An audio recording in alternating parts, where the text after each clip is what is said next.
When the citizens woke up in the morning, they realized that Ram, Sita, and Lakshman were nowhere in the vicinity. They had no other option than to return to Ayodhya. Hello and welcome to my channel.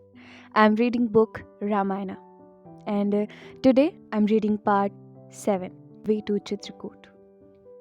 So let's continue. Ram decided to cross the river Ganga and continue their journey. In the nearby forest lived Guha, the king of hunters. He was a friend of Ram and so he was very happy to see him.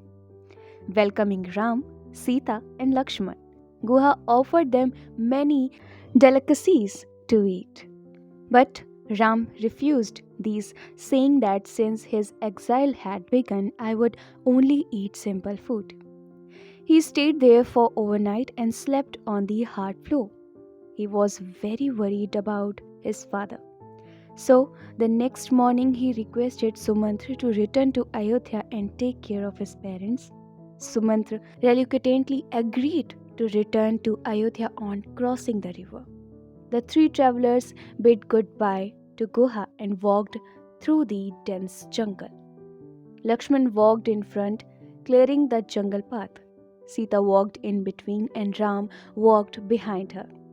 It was not easy for them to walk barefoot on the thorny paths, but they walked on cheerfully, admiring the way huge trees grew, how the insects collected the food. In the night, they slept on the grassy slopes of a tree and at dawn started their journey again. On the way, they halted at hermitage of Bhardwaj. Sheikh Bhardwaj was delighted with his guests and extended a warm hospitality to them. He then suggested that they live in Chitrakoot region, which was full of enchanting scenery. Ram, Sita and Lakshman followed his advice and reached Chitrakoot by crossing the river Yamuna.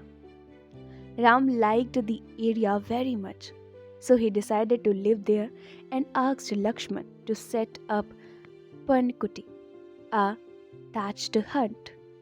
Ram performed rituals and offered prayers to his elders and entered his home. Malyavati river followed nearby. Flowering trees, fruit trees were found to be in plenty. There were so much beautiful butterflies around. The sweet singing of the birds lent an enchantment to the area. Sita loved the place.